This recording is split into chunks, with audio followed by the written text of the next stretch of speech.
አንድ መምህር ነበር ወደ ቤቱ ይዞኝ ሄደ።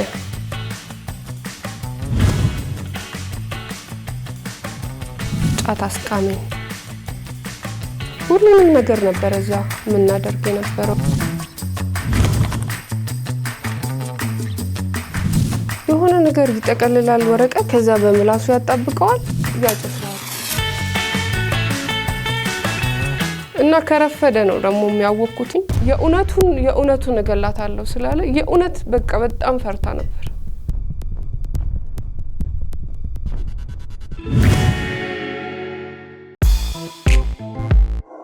በጣም ጥሩ የሚባል ቤተሰብ ውስጥ ነው ያደግኩት። ኢኮኖሚካሊ ችግር የለባቸውም። አባቴ ግን ኃይለኛ ነው። ብዙ ኮሙኒኬት የማደርገው ራሴና ራሴ ጋር ብቻ ነው። አንዳንድ ጊዜ ብቸኝነት የሚያስጠላኛል ታውቃለህ። ብቻዬን መሆኔ፣ ሰዎችን ለማውራት መፍራቴ ምናምን ብዙ ጊዜ ያስፈራኝ ነበርና እዚህ ትምህርት ቤት ከገባው በኋላ አንድ መምህር ነበር በጣም ጎበዝ እና በጣም ቆንጆ ነው። መልካም ነው። ሲያስተምር በጣም ጎበዝ ነው። የሚገርምክ እሱን ሳየው የሚሰማኝ ስሜት ከዚህ በፊት ተሰምቶኝ አያውቅም። ማለት ያንን ስሜት አላውቀውም፣ ግን ደስ ይለኛል እሱን ሳየው።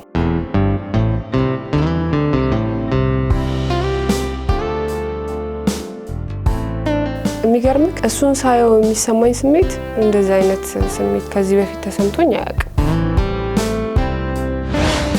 ልክ በፊት የማውቀው አይነት ሰው አይነት ስሜት ነው የሚሰማኝ። ሲያስተምር በደንብ ነው ማዳምጠው። እንደውም ከሌሎቹ የትምህርት ክፍለ ጊዜዎች በተለየ የሱን ትምህርት ጊዜ በደንብ ነው ማዳምጠው። በቃ እሱ እንዲያየኝ እፈልግ ነበር ስልክ ከሌሎቹ ተማሪዎች በተለየ ለኔ ትኩረት ቢሰጠኝ ደስ ይለኝ ነበር። ብዙ ጥረት አደርግ ነበር። የሚገርምክ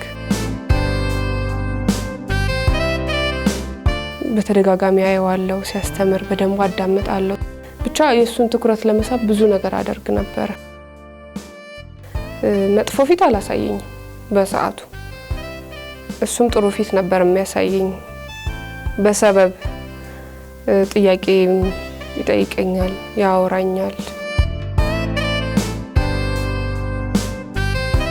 አስተምሮ ልክ ሲጨርስ ሮጬ ተከትዬ እወጣለሁ እና ብዙ ያልገባኝ ነገር አለ። ቢሮ መምጣት እችላለሁ፣ ልታስረዳኝ ትችላለህ? ያው በጣም ስለከበደኝ ነው እያልኩ ምክንያት እያበዛው ብዙ ጊዜ በተከታታይ ጠይቀው ነበርና አገኘውም ነበር።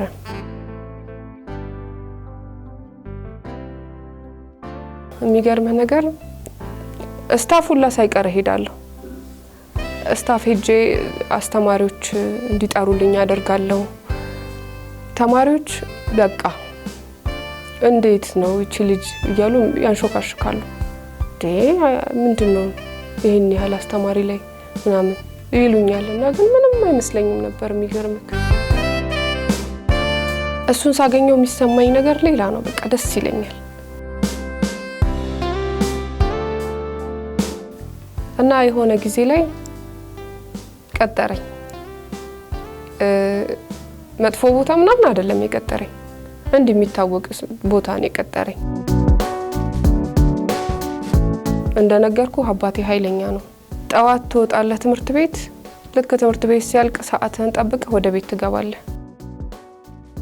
ምንም መፈናፈኛ የለም እኛ ቤት። እና በምን ምክንያት አድርጌ ቀጠሮ ቦታ ልሂድ? በምን ምክንያት?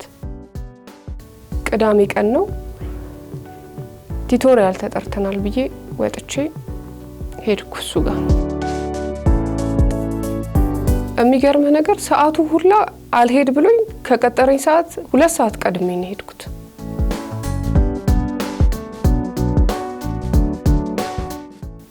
እና አልደርሳለኝ ሰዓቱ። በቃ ብታይ በጣም ረጅም ሰዓት ነው የተቀመጥኩት፣ ግን ሰዓቱ አልሄድ አለኝ በጣም። ከዛ መጣ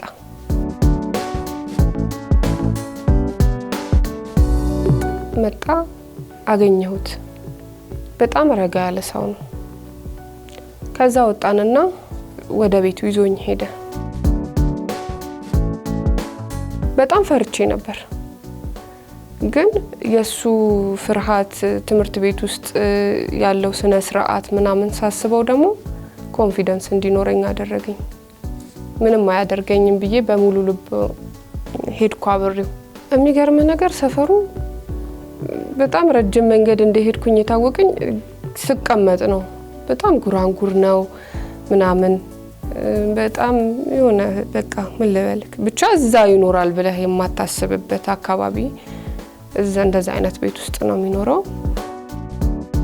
እና ቤቱ ገባን። እንደተቀመጥኩኝ ብቻ የጫት ገራባ ምናምን አየሁኝ። ከዛ ምንድነው ይሄ ብዬ ጠየቅኩት። ማነቃቂያ ነው አለኝ። በእናትህ ምንድነው የሚደረገው? ልሞክረው አልኩት። አይሆንም አለኝ። በጣም ለመንኩት፣ በእናትህ ብዬ ለመንኩት። በቃ ዛሬ መሞከር እፈልጋለሁ ብዬ ጠየቅኩት። አይሆንም አለኝ። በፍጹም አይሆንም፣ ዛሬ አይሆንም፣ ሌላ ቀን ግን ትሞክሪያለሽ አለኝና ቃል ገባልኝ። ከዛ አልኩት።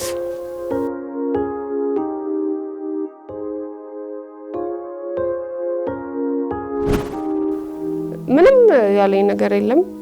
ስለ ትምህርት ሊያወራኝ ሞከረ፣ ግን እኔ ፊት አልሰጠሁትም። ምክንያቱም እሱ ማግኘት ብቻ ስለምፈልግ ስለነበረ። ከዛ ወደ ቤቴ ሸኘኝ።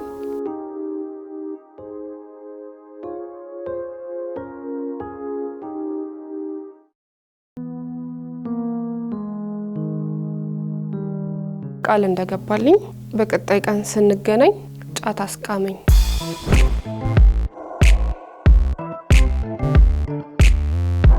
ስኳርና ለውዝ እያበዛ እየሰጠኝ ጫት ቃምኩኝ። ሺሻም ነበረ፣ ሺሻም ማጨስኩ እና በቃ ደስ አለኝ። በሰዓቱ ወደድኩት።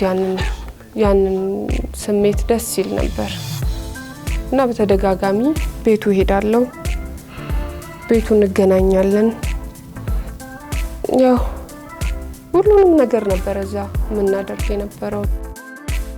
በቃ ትምህርት ቤት ውስጥ አስቸጋሪ ተማሪ ሆንኩ። ትምህርት ቤት ከምገባበት የማልገባበት ጊዜ ይበልጥ ነበር። እንደነገርኩ ትምህርት ቤት በጣም ሃርድ ነው፣ መውጣት አይቻልም። ምን አደርግ ነበር መሰለክ? በመጀመሪያው ክፍለ ጊዜ እገባና ከዛ ስም ጠሪያችን ልክ ሲወጣ ተከትዬ ወጣና ለዘበኞቹ ትንሽ ብር ሰጥቼ እሄዳለሁ። እሱ ቢኖርም ባይኖርም ጉዳይ አልነበረም። ቤቱን በጣም ነበር የወደድኩት።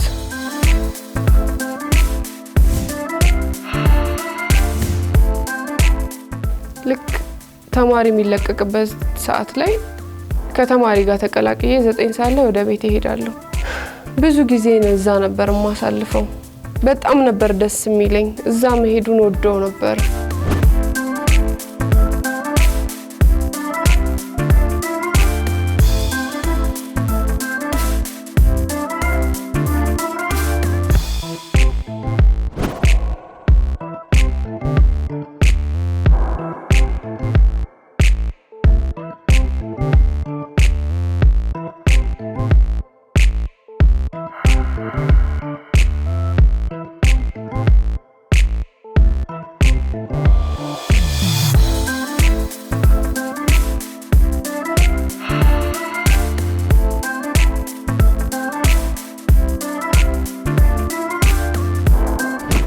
በቃ እሱን ማየት፣ እሱን ማግኘት፣ ትምህርቱን ሁላ መማር አልፈልግም። እሱን ካላየው ያስጠላኛል። እስታፍ ሁላ መሄድ ጀመርኩ። ተማሪና አስተማሪ የተለየ ግንኙነት እንዲኖራቸው አይፈቀድም። ከትምህርት ሰዓት ውጭም መገናኘት አይቻልም። አስጠራዋለሁ፣ አውራዋለሁ፣ ከዛ ተመልሼ ክፍል እገባለሁ። ደስ ይለኝ ነበር። አስተማሪዎቹ አወቁ፣ ዳይሬክተሩ አወቀ። በተደጋጋሚ ጊዜ አስተማሪዎቹ ባሉበት ሳስጠራው በጣም ነበር የሚናደድብኝ፣ በጣም ነበር የሚበሳጨው እና ልትወጪ ስትያገኝሻለሁ ይለኛል። ምክንያቱም ከወጣው በኋላ በሰርቪስ ስለመሄድ አላገኘውም። ያ ስለሆነ ትምህርት ቤት ውስጥ ነው ማገኘው። ልትወጪ ስትያገኝሻለሁ ይለኛል፣ ግን አያገኘኝም።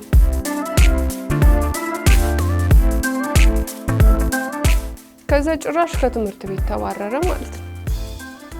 የተባረረ ጊዜ 1 2 3 ሳምንት አገኘሁት እየሄድኩ።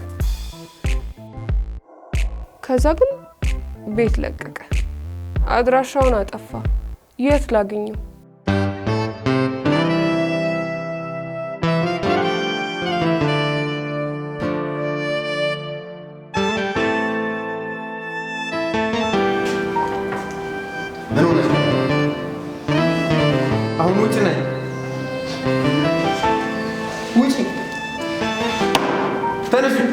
በቃ ግራ ገባኝ። ባህሪ ተቀየረ። በጣም ነጭናጫ ሆንኩኝ።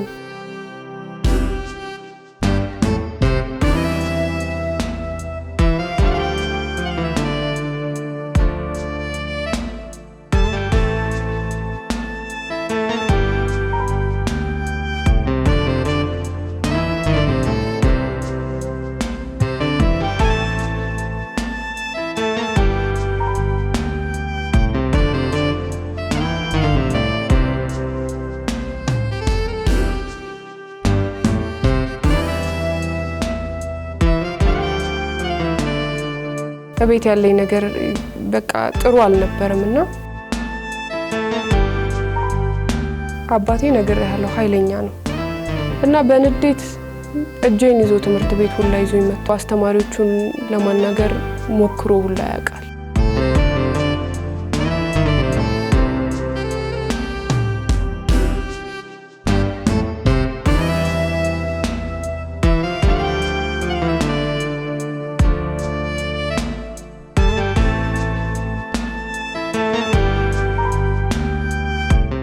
በጣም ተሰቃየሁ። ሰፈሩ እየተመላለስኩ እሄዳለሁ ሁሌ፣ ግን አላገኘውም። እሄዳለሁ አላገኘውም።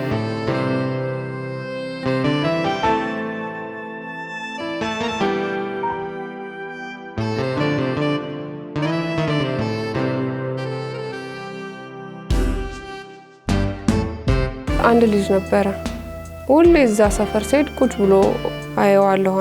አንዳንዴ ደግሞ ሰዎችን ይዞ ሲሄድ ሲመለስ ምናምን አየዋለሁ እና ልጁ ያስፈራል። ግን አንድ ቀን በድፍረት ሄጄ ጠየቅኩት። በቃ ውሰደኝ ያለበት አሳየኝ አልኩት። እንደውም እንዴት አድርጌ እንደጠየቅኩት ታውቃለህ? እጄ ላይ ብር አሳየሁትና ካሳየኸኝ እሰጥሃለሁ አልኩት ብሩን። ከዛ ትንሽ አቅማማና እሺ አሳይሻለሁ ነይ እንሂድ አለኝ።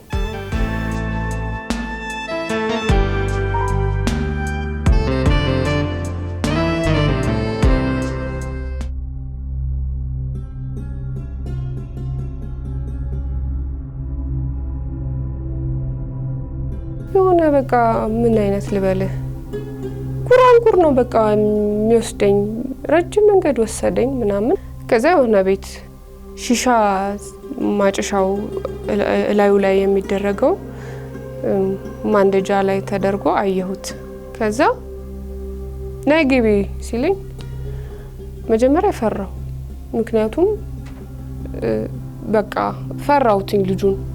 ግን ደግሞ እሱንም ማገኘው መሰለኝ። ምክንያቱም እዛ ቦታ ላይ ይሄንን ሺሻ ያየሁት ከሱ ጋር ስለነበር እዛ እሱንም ማገኘው መሰለኝ። ከዛ ትንሽ አቅማማሁና ገባሁ። ሳሚ የለም ብዬ ጠየኳቸው። ሳሚ ይመጣል አሁን ቁጭ በይ ምናምን አለችኝ ልጅቷ። ቁጭ አልኩ። ከዛ ጫት ሰጠችኝ። ከዛ የሚገርምክ ይዞኝ የመጣው ልጅ ማለት ነው የሆነ ነገር ይጠቀልላል ወረቀት። ከዛ በምላሱ ያጣብቀዋል። ከዛ ያጨሰዋል።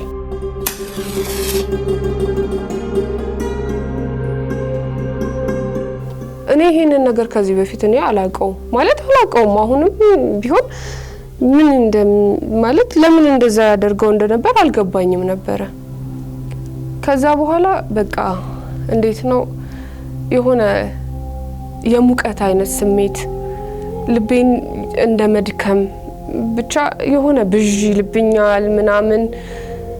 ከዛ በኋላ ልጆቹ ይሄዱ አይሄዱ አብረውት እሱ ከኔ ጋር ይሁን ልጆቹ ወጥተው ይሁን ምንም ማቀው ነገር አልነበረም እና በሰዓቱ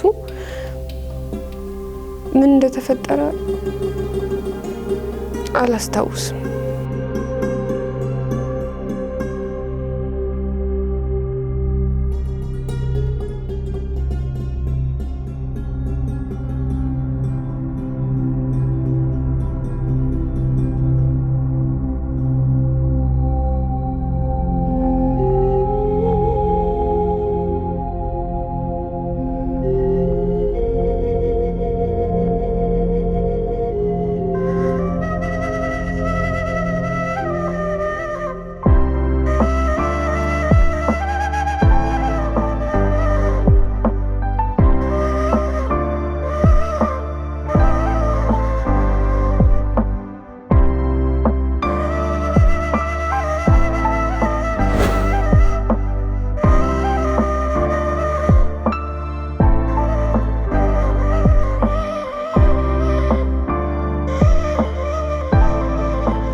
ስነቃ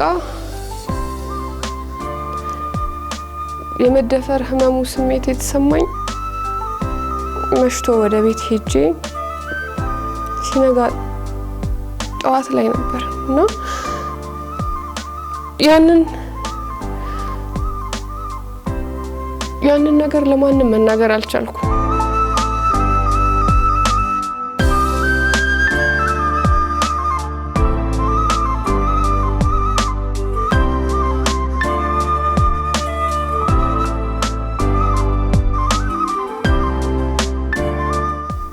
ምንም ማውራትም አልቻልኩም እና አንድ ሳምንት ትምህርት ቤት ቀረሁ።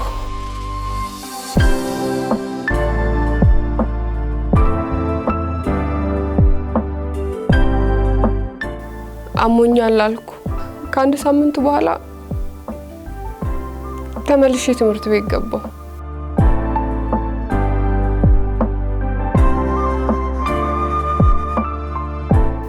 በጣም ያስጠላ ነበር። ትምህርት ቤቱ አስጠላኝ። ምንም የሚያስተምሩት አይገባኝም። ከዛ ቤተሰብ በጣም ተጨነቀ። ባይገርምህ ሳይካትሪስቱ ላይቶኛል። ምን እንደሚያወሩ ምን እንደሚሉ ምንም አይገባኝም ነበር እና ጭንቅላቴ ውስጥ የሚሰማኝ ሆነ በጣም እንዴት ነው ድንዝዝ ማለት አይነት የሚያወሩት ነገር አይገባኝም። ከዛ ምን ተፈጠረ መሰለክ የማላቃቸው አይነት ስሜቶች ይሰሙኝ ጀመር። ይደክመኛል፣ ያቅለሸልሸኛል። በጣም ፈራሁኝ።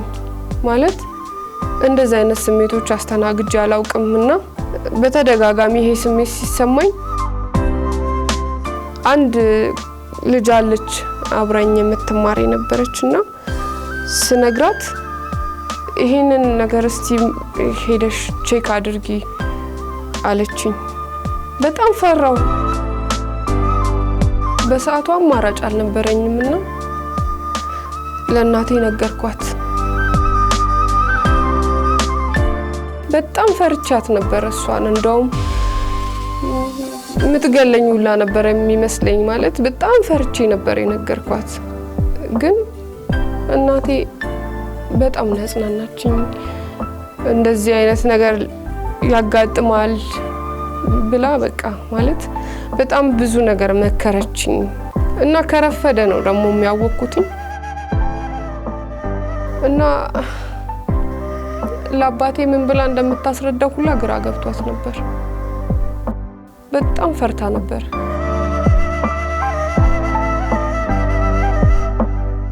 ፈጣሪ መለመን ይቀላል። በእውነት ነው ምልህ። በቃ አባቴ የሆነውን ሁኔታ ማሰቡላ አልችልም በቃ እናቴ እንደውም በቃ የእውነቱን እገላታለሁ ስላለ የእውነት በቃ በጣም ፈርታ ነበር። የሚገለኝ ሁላ መስሏት ነበር።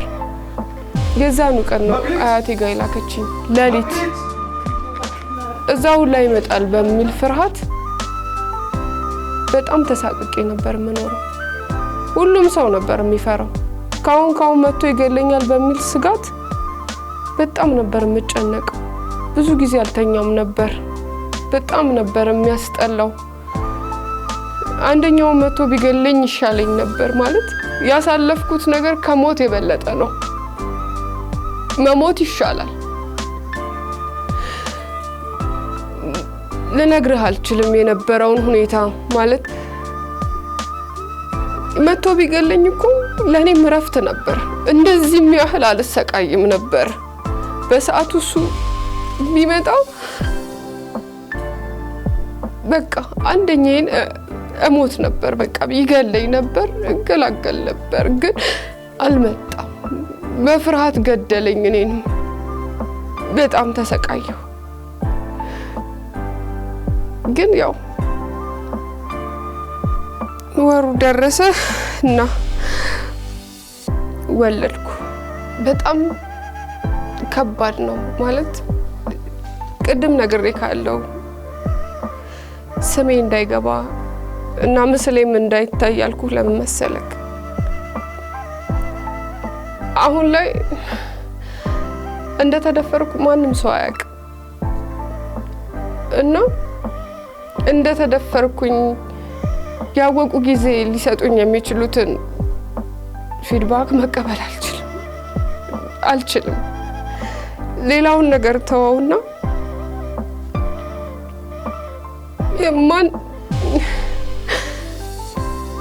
ማን እንደሆነ እንኳን አላውቅም የልጅ አባት እና የምወደው አስተማሪ ልጅ ይሁን ወይ ደግሞ ከነዛ ውስጥ የደፈረኝ ያንዱ ልጅ ይሁን የማናቸው እንደሆነ እንኳን አላውቅም። በጣም የሚከብደው ደግሞ ምን መሰለክ? ልጄን ባየው ቁጥር ያመኛል። ለሷም ምን ብዬ ነው ማስረዳው? አባቴ ማን ነው ብላ ስጠይቀኝ ምን አይነት መልስ መስጠት እችላለሁ? አልችልም።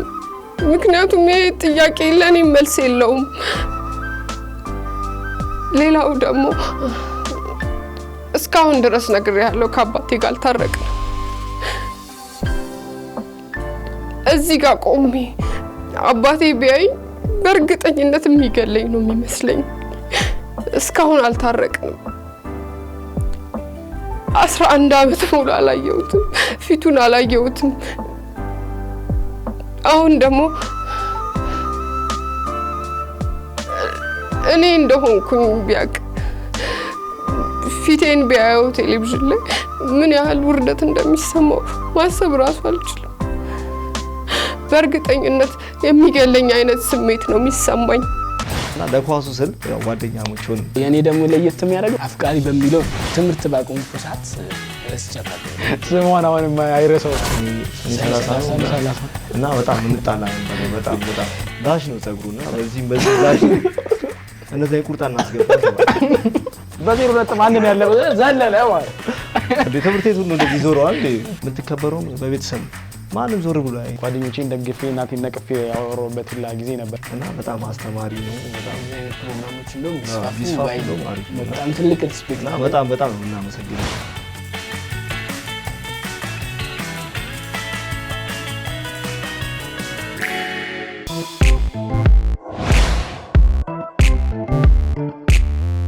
የተዋወቅነው ያው 8ኛ ክፍል ነው ኤሌመንታሪ ላይ። እሱ አንድ ባችን በልጠው ነበረ። 7ኛ ክፍል ነበር። እኔና እሷ አንድ ክላስ 8ኛ ክፍል ነበር። እሷ 7 ነበረች። ትውውቃችን ያን ይመስላል። የግል ትምህርት ቤት ነበር የተዋወቅነው። ቲፒ5 ይባላል ትምህርት ቤታችን በዛ ሰዓት የነበረው። ትውውቃችን ደግሞ ያው ትዝ እያለኝ መጣና ኳስ ይዞ ይመጣ ነበር ትምህርት ቤትና በጣም ያው እየመረጠ ነበረ ሰው የሚያስገባው እና የዛ ሰዓት የሆነ ሰዓት ላይ እኔ ትንሽ ጣላ ነበር ከሰው ጋርና ኳሱን ይዤ አልሰጥም ብዬው ነበረ። የሆነ ሰዓት ብላ እስከ መስረቁላ ደርሼ ነበረ ክፍሉ አንድ ግን ያው እስከ ክፍሉ ድረስ ሄጄ እስከ መውሰድ ድረስ ደርሻለሁ እና ለምሳሌ ምሳ ሰዓት ላይ ነበር በጣም የምንጮተው ያው ሰፊ ሰዓት የሚያደርግ እሱ ነው እና የሆነ ሰዓት ላይ እንደ እንገት አስገባኝ። ያው ከዛ እንደ እንገት አንድ ቲም ሆንን በዛው ቀጠልምና እና ለኳሱ ስል ያው ጓደኛሞች ሆንን። ለኳሱ ስል ነው እኔ ነኝ የቀረብኩትና ያው ለኳሱ ስል ያው ቀረብ ያለው ለዚህ ነው ለምሳም ጭምር ሲባል ነው እንጂ ምሳም ተሰርቀ ነበር። ምሳም በላ ነበር። የት ነው የተማሪ ያው የኔ ደግሞ ለየት የሚያደርገው እንግዲህ አፍቃሪ በሚለው ነው የተዋወቅነው በሱ ነው እና ያው እኔ በዛ ሰዓት ያው ትኖራለች የሆነች ነገር የአይን ፍቅርም ብትሆን እና ልጅቷ እነሱ ክላስ ነበረች እና በዛ ስበብ ነው የተዋወቅነው። እንግዲህ እሷን ታይም አንረሳትም መቼም እንትን ይሰጠን ነበረ ደብዳቤ ይሰጠን ነበርና ትንሽ እሱ ቅመሜ ይባላል ያው ቅርጽ ስም አለው። እኔ ደግሞ ቀመር እባላለሁ። ያው ቀመርተኛ ሲባል ያው የሚቀምር ነው ብቻ ያው ተንኮለኛ ሰው ማለት ነው እና ደብዳቤ ሲሰጠን እሱ ደብዳቤ ይዘንኛ ሌላ ጽፈን ነበር የምንሰጣት እና ልጅቷ ደግሞ በጣም ትፈራን ነበረ እና ያው ምንም መልስ አትሰጠውም። በቃ ለኛ የሚሰጠን ደብዳቤና እሷ የምታነበው ሌላ ነው በቃ ሌላ። ያው በዛ ሰዓት እኮ እሷን ስለምፈራት ነው ለእናንተ የምሰጣችሁ ነው እነሱም ክላስ ስለሆነች ታቀብልን በሚለው እና በዛ አጋጣሚ ነው እሱ ከኛ ጋር ተቀላቀለ።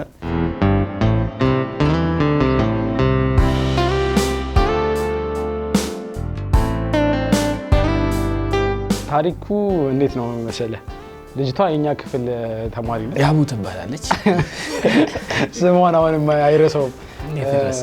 በጣም ነበር የሚወዳት እና ማለት ያው ተማሪ እስካለ አሁን ስቲል እስካሁን ድረስ አለ መሰለኝ ተማሪዎች እርስ በርስ በዛ ያው ፋየር ስለሆነ ሴትና ወንድ ሲገናኝ የሚሰማቸው የተለያየ ስሜት አለና በዛ ሰዓት እሱ ልጅቷ በጣም ይወዳት ነበር። ደብዳቤ በቃ ቢያንስ በቀን በዛ ሰዓት ስቲከር ሁላ ያደርግ ነበር እኮ ጥቅስ ነው። እኔ ደግሞ ስለ አሁን መጣና እንዴት ልትወዳት እኔ እንጃ ብቻ እንዴት ስለ ያው የዛ ሰዓት ምኑን ታውቀዋለህ? አታውቁም እኮ ይሄንን ብላ አታውቁም። ይሄን ፍቅር ምን ነው ትክክለኛ ፍቅር ምን አታውቁም። በዛ ነበር የምትወዳት እሱማ ነበር እኛ ስፖርት ስንወጣ እሱ የሚወጣው ነው ምን እሱ እነሱ እና አለፈ።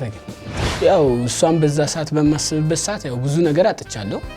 የቤት ስራ ሲሰጠኝ ሁላ እሷን በቃ ይሆናል አይደል እሷን የእሷ ትኩረት ውስጥ ስላለ ጭንቅላቴ ውስጥ በቃ አላየውም ነበር። ይሄንን የቤት ስራ ብሎ ሲጽፍ አላየውም ነበር። በቃ እኔ እሷ ላይ ሙሉ ነገሬ ከክላስ ወጣ ነበር። በብዛት ደግሞ እሷን ለማየት ያው እሱ እንዳለው እንግዲህ ስፖርት ሲወጡ ወጣ ነበር ከክላስ። እኔ ከነሱ በአንድ ባሽ ዝቅ ስለምል ወጣ ነበር። ይሄ ነገሩ ለኔ ጎርቶኛል። በጣም ብዙ ነገሮች አምልጦኛል፣ ብዙ ትምህርቶች አምልጦኛል በመሃል ላይ። አሁንም ለማቋረጥ አልደርስም ነበር ያው ክላሴ ያው እነሱን ነው እኔ ለመድኳቸው። አዛ መሄድ ብቻዬን መሄድ እንትን ምናምን ነገር አስጠላኝ። ክላሱን ሳስበው ያው ነው እኮ አንድ ነው እኮ እና ብቻዬን በቃ መዋል ምናምን አንድ ሁለት ቀን ገብቻለሁ ያለ እነሱ እና አልቻልኩም። ያው አንድ ነገር ስትለምደውና መጥፎ ነው ሲበዛ። 11ኛ ክፍል ላይ እኛ 10 እሱ 10ኛ 11 እያለን እንትን ነበር አማርኛ ሁሌ ታነባለ የሆነ እንትን ይሰጣል ታነባለና እንደ እንገት እሱ እኛ ክላስ አስገብተ ነው የአማርኛ ያነበበበት ሰዓት አለና ማርክ ሁላ ተሰጥቶታልና ስንት ቁጥር ነው ሲባሉ ላይ እሷን ቁጥር ለአስተማሪው የነገረበት ሰዓት አለ እና ያው እና ሁሉም እንትን ስለ በጣም ማርክ ላይ በጣም እንትን ነበር ሁላችንም እና በጣም ማርክ እንፈልግ ነበር ሁሉም ተማሪና ለምሳሌ ስንት ቁጥር ነው ሲባል የእሷን ቁጥር ሲናገር ኧረ እሱ አይደለም እንዴ ከሌላ ክላስ ነው ተንጫጩልኝና በቃ ከሌላ ክላስ እንደመጣ እና ሲነቃ አስተማሪ በቃ ከሌላ ስንት ምናምን ብሎት ያው ቁጥርን ሁላ ወስዱታልና 10ም 11ም ያስተምር ነበር እሷ አማርኛ አስተማሪና ያው እሱም ነገርም አለ ያው ካረሳው ብዬ ነው። እሱ ያወቃት 10ኛ ክፍል ላይ ነው። 8ኛ ክፍል ላይ ያው እርስ በርስ ትንሽ በቃ እየተዋወቅን ነበር የመጣ ነው እና ያው የሆነ ሰዓት ላይ 10ኛ ክፍል ላይ ነው ለኛ የነገረን እሱ የልጅነት ላይፍ ምናምን ስለሆነ ያው ትምህርት ባቆምኩ ሰዓት ረስቻታለሁ። አሁን ሁላ መንገድ ላይ ባያት አላቃትም ማለት አላቃትም አትበል ታውቃታለህ። አላቃትም አትበል በደንብ ነው የምታውቃተው። ብታያት ታውቃታለህ። ሉዝ ያረካቸው ደግሞ ብዙ ነገሮች አሉ ማለት ሞራል ላፈልጋቸው ይችላሉ። አሁን ግን ትምህርት ለመስጠት ያህል 12 ሳይፈተን ትምህርት ማቆም ማለት በጣም ከባድ ሲቹዌሽን ነው። 12ኛ ክፍል ማለት ያው እኔ ውጤት ባይመጣልኝም አሪፍ ውጤት ላመጣ ሰው ወደ ቀጣይ ህይወቱ የሚሸጋገርበት ለነገ ማንነቱ መሰረት የሚሆንበት ክላስ ነውና ያንን ክላስ ሳይፈተን ወይም ሳይማር ማቆም ማለት ለሱ በጣም አስቸጋሪ የሆነ ሲቹዌሽን ነው ነበር። በቃ ብቻ እኛ ሁለታችን በጣም ነው ከሱ ልክ አጠፋን ምለው ሁለታችን። ምክንያቱም ያው እኛ ነበርን እሱ ማስተማር የነበረብን። ያው እኛ አንድ ባች ከፍ ካልን እሱን ነበር ማስተማር የነበረብን። እንደዚህ አይነት ነገር ሁላ ስለ ፍቅር ሁላ ጽፎ ሲሰጠን የዛ ሰዓት ነበረ እሱ ማውራት የነበረብን። አሁን እንደዚህ አይደለም። አሁን ግን ያው የኛም እዛ ሰዓት ያው ትንሽ አንድ ሬጅም አለ ምንም አለ እሱ ነገር ያው ትንሽ ስለያዘን ይሄን ነገር ማን አንድ ላይ ያሳልፈናል። ያው እና ደግሞ ያው የሆነ በቃ ጠላ ቤት የምንሄድበት ሰዓትም አለ ትምህርት ቀተነው በጣም ብዙ ቦታ የምንሄድበት ቦታ አለና እሱ ነገር በጣም አሁን ስታስበው እኔ አሁን በጣም የሚቆጨኝ ነገር ቢኖር እነሱ ጋር እኔ ካምፓስ አለመመረቄ ነው። እስካሁንም ሁላ እኔ በጣም የሚቆጨኝ ጓደኝነቱ ምናምን አሪፍ ነበር። በእርግጥ ግን ላይክ እንዴት ነው አሁን ላይ የሚቆጨን አይነት ጊዜ አሳልፈናል ማለት በዛ ሰዓት በስተክሉ ብንማር ኖሮ የሚባል ሀሳብ ሁላችንም ጋር አለ። ያው እኛ እሱን እየተከተልን ተበላሸን እንጂ ያው እሱ ተመርቃል እሱ ላይ እየደፈደፈ ያው እኔ ላይ ሆኖ እነሱ ግን የሆነ ቢሆነው ግን ያው እኔ ነኝ 12ኛ ክፍል ያው ነጥብ መጣልኝ አለፍኩ። እንደ እንገት እሱም አልመጣለትም እሱ 12 አለ እና ያው ሁሌ ነግሬ ነበር እንደዚህ ሆነን እንዴት አንተ ገባ እኔ እንዴት እንደዚህ ሆንኩ ብሎ እኔ ለወላ የሚናገር በየነ ሳለላ ተኮራርፈን ነበር ከሱ ጋር። ያው ካምፓስ ነው ሄድኩኝ። ካምፓስ ያው ትንሽ ነው የቆየሁት እና ወደዚህ መጣሁ። ከዛ አድማስ ዩኒቨርሲቲ ኮሌጅ ያው በማርኬቲንግ ማኔጅመንት ተመርቄያለሁ። አንተ ገና ስለ ትምህርት ገና ስለው አንተ ጋር ስለ 11 ላይ ነው ያቆመው መቼስ የግል ትምህርት ቤት ስንማር ያው ተማሪ እና አስተማሪም አይወደንም ሲጀመርም እና ግን በትምህርታችን ጎበዝ ነን። የማያስወጡን ለዚህ ምክንያት ይመስለኛል ያው ቢያንስ ትምህርታችን ላይ ማሪፍ ስለሆነ እና አንደንገት አንድ አስተማሪ ያው ካየው እናወራለን በዚህ አጋጣሚ ዴፓሪ ይዘጋጅ ነበር። ዴፓሪ ማለት ያው የተማሪዎች የሚገኙበት ቦታ ላይ ያው የሆነ ፓሪ ነገር ይዘጋጅና የሆነ ክለብ አለና እዛ ክለብ እንገናኝ ተብሎ ፍላየሮች ምናምን ይበተኑና ያን ፍላየር ስታገኝ ትሄድና እዛ መጠጥ ቤት ነው ትጠጣለህ። ለተማሪ በተለይ በጣም የሚበላሸው ዴፓሪ ምናምን ለምሳሌ ካልቸር ዴይ ሲሆን ከለር ዴይ ምናምን ሲሆን ይዘጋጃልና ዋተር ዴይ ምናምን ነገር ዴዮች ባሉ ቁጥር ፓሪ ይኖራል እና አሁን ለምሳሌ ማክሰኞ ቀን ወይ ሮብ ቀን ዋተር ዴይ ወይ ምናምን ከተዘጋጀ ወይ ከሰዓት በኋላ ትወጣለህ ወይ ከሰዓት በኋላ ከተማርክ ደግሞ ሳምንት እናሳልፍና ቅዳሜ ቀን ምናምን እሱን በማስመልከት ሙሉ ተማሪ ይጠራና የሆነ ቦታ ለመዝናናት ይወጣል። ፓሪ ሲጀመር እኛ ገብተን ነው አንከፍልም። ሲጀመር ስንገባ የዛ ሰዓት 30 ብር ነበረ መግቢያና እንደ እንገት እሱን ትተን ወጣ ነውና ስንወጣ እሱ ሌላ ቦታ ነው ያገኘነው። ስናገኘው ከግቢ ተማሪ ጋር ወይም ከአንደሬጅ ተማሪ ጋር ከኛ ባች ተማሪ ጋር ነበር ያገኘነውና እነሱ አላዩንም። ሲጀመር እንደፈለጉ በቃ ሲሆኑ ምንም ሲሆኑ አላዩንም ነበር። አብራው ያለችውም ተማሪ የሱ ተማሪ ነች። እሷንም የሚያስተምር አስተማሪ ነው። በደንብ አላዩንም ያለው እውነቱ ነው። ሌላ ታሪክ ውስጥ ነበሩ። ወደ ሽንት ቤት በምንሄድበት ሰዓት እሱም እንዳጋጣሚ ሽንቱን ሊሸና ሲመጣ እንዲህ ፊት ለፊት ታያየን። ያው ጉርምስና ምናምን ነገር ነበረ። ፋይሬጅ ምናምን ቢራ እንደዚህ ይዘህ ነው የምጠጣው ምናምን ነገርና ፊት ለፊት ስናገኘው እንዴት እንደዚህ ታደርጋለህ በሚለው ዙሪያ ነው ያወራነውና በሳቱ ተናደዳለን። እልም ነበረበት። በተለይ እሱ በማርክ ጉዳይ አይደራደር ነበርና የሆነ ማርክ ቀንሶበት ስለነበረ እሱ እልም ነበረበት ነው አይደለም ግን ምናምን የሆነ አከተለት ምን እና ድንገት ልንመታው ስንል ነው ሰው መጥቶ ምናምን ትንሽ አገራገረን እና የሆነ ሰዓት ላይ ያው ልክ እንደወጣ በጆሮ ነው እሱ ነግሮት ሄደው እና ምን አልከው ስንለው ያው እንግዲህ ትምህርት ቤት ጠብቅ ነው ያልከው። ትምህርት ቤት ያው እቺን ነገር ጠብቅ ብሎት ነው ሄደውና ይዘገብላል እና የመጀመሪያ ክላሳችን ሲጀመር በሰኞ ዕለት እሱ ነበር የክላስ እና ሲገባ ምንም አላለም አስተምሮ ነው የወጣው። ከዛ ሰጥቶ ማያውቀውን የእንትን ሰጠ የቤት ስራ ሰጠ። እኛ አልሰራንም። ከዛ ያው ሰጠነው ማርክ ባዶ ነው ሁለታችን ዝም ብለን ነበር። በዚህ አጋጣሚ ያው ካየኸው ምናምን ነገር አሁንም እንደዛ የምታረግ ከሆነ እንድታቆም ፈልጋለን። እንደዚህ ሶስት ብቻ ምናምን ነገር አልነበርንም ነበርና ብዙ ነበር። እርስ በርስም እንጣላ ነበር እና ትምህርት ቤት መጨረሻ ላይ ምናምን ነገር ሰኔ 30 ነው እና በጣም እንጣላ ነበር። በጣም ጓደኛችን መጥፎ ምት ተመቶ ነበረ።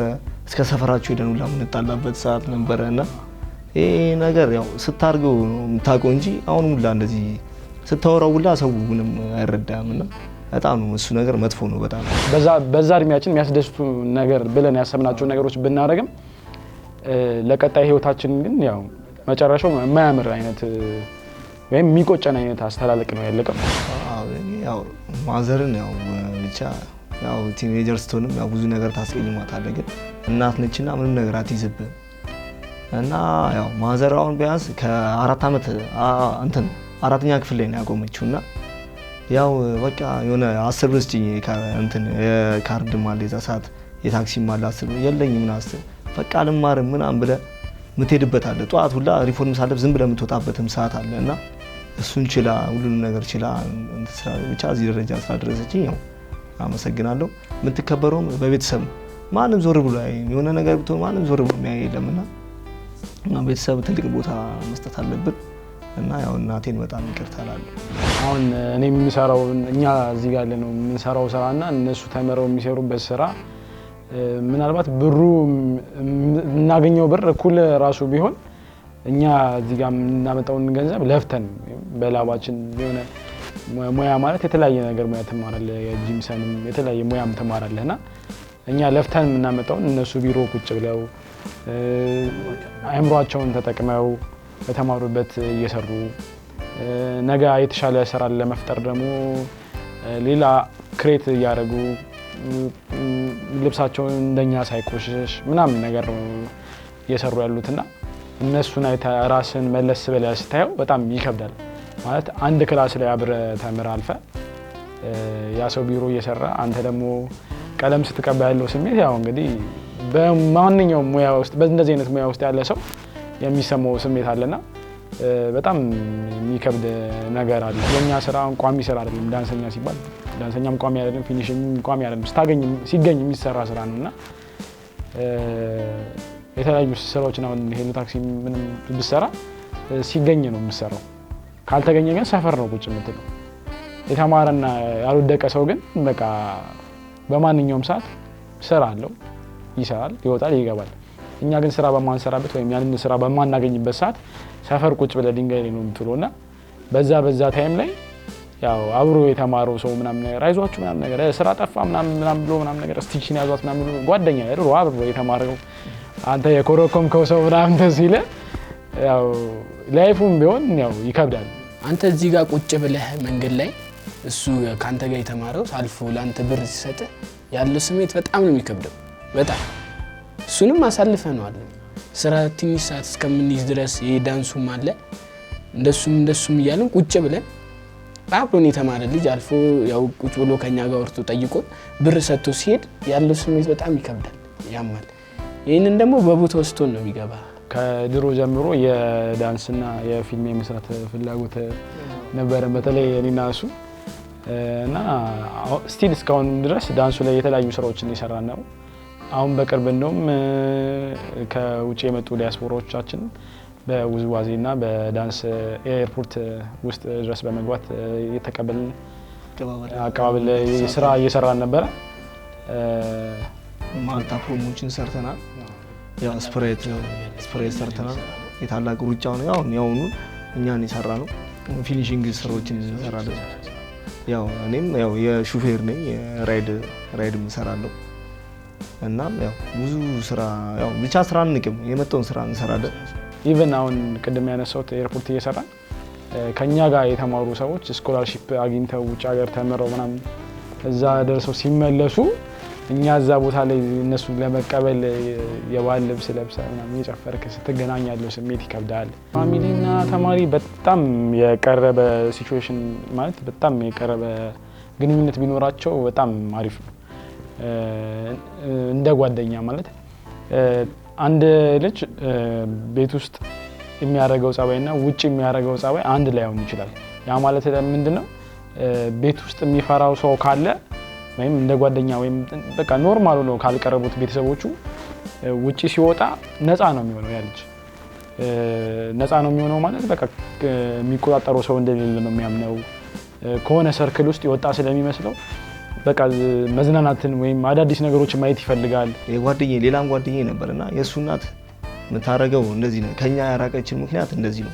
ቀን በቀን ትመጣለች እሷና ምሳ በጣም አቋጥርለት ያው ለመምጣት ስለምትፈልግ ምሳ ይዛለት ነበር ይዛለት የምትሄደው ምሳ ሰዓት ሁሌ ይኖራል ማለት ነው እሱ እና እንደዚህ አይነት ነገር ያው ቤተሰብ ያስለምዱ ማለት አሪፍ ነው። እስኪ የሆነ ሰዓት ልጁ እስከሚያውቅ ድረስ እንደዛ ባያደርጉ አሪፍ። እሱ ሚኒስትሪ የተፈተነ ሰዓት እኛ የ9ኛ ክፍል ውጤት እየተቀበለ የምንቀበልበት ቀን አንድ ቀን ነበርና ሚኒስትሪ ሽቱ ላይ ወረቀቱ ላይ ፓስ ይላልና ማለፊያው ደግሞ 39 ነጥብ ምናምን ነውና የሱ በ0.1 ነው ያለፈውና ፓስ የሚለውን አላነበበውምና ውጤቱ 39 ምናምን ያለው የወርቃለ ስለተባለ በጣም ከፍቶት ነበርና ምናምን ነገር ምን ሆነ ነው ምናምን ሰርተፊኬቱን ተቀበለ ምናምን ስናየው ፓስ ይላል። አንተ ምን ሆነ እንደዚህ የምትከፈው ፓስ እኮ ነው ይላል። አልፋል እንለዋለን። እንዴት ሆናለን? በ0.1 ነው ያለው ዘለለ ማለት እንዴ ትምህርት ቤቱ ነው እንደዚህ ዞረዋል እንዴ? ትምህርት ቤቱ ግቢው ነው የዞረውና መቼም እሱ ከናበሰው ያቺ ዩኒፎርም አለሽ ግን ያንተ እዚህ ስልክ ጋር የተቀደደችው ጎገል አለች። አራቱ ያው ትምህርት ቤት ውስጥ ነው የማረሳው ጓደኛ እንችላለና ላሽ ነው ጸጉሩና በዚህ ላሽ እና የሆነ ሳለ ዳይሬክተሩ መጥቶ እንደዛ ቁርጥ አይቻልም ስለ ቁርጥ እየተናገረ ነበርና አንድ ቁጥር ነበር እና እሱ አንድ ቁጥር ያው ነው የተቆረጠው። ግን ያው ከዛ ዘበኞቹ መጡ ተነገራቸውና እዛ አንድ እየገባን እያለ እሱን አቆሙት። እንደዛ ቁርጥ እናስገባን ዳረባ ከረ ተፈጥሮ ነው ሲሉ የዛ ሰዓት በጣም አባባሉ ተፈጥሮ ነው ማለት በሁለቱም በኩል ነው የሱ የነበረውና ኖሮ ጸጉር ቤት ሄዶ በስትክክል የተስተካከለ ነው የሚመስለውና ያን ነገር ዘበኛው አልተረዳውም። አንዳንድ ዘበኞች አሉና ምናምን ነገር አንተ መግባት አይቻልም ምናምን ለምን ምናምን ሲለው አይ ጸጉር እንደዚህ አይቻልም ጸጉር እንደዚህ አይቻልም ኧረ ተፈጥሮ ነው ያለበት አባባሉ በገዛ ተፈጥሮ ለምኖበት የገባ ማረሰው ስፔሊንጎቹ ሁላ ቀይሯቸዋል። እያንዳንዱ ስፔሊንግ በልብ ቅርጿን እንደዚህ ያጣመማት እንግሊዘኛ ተጠይቀው ምናምን ነገር እንግሊዘኛ ተጠይቀው ያው ከኤ እስከ ዜድ እኮ አውቃለሁ ሲገራጠሙ ነው እንጂ ማላውቀው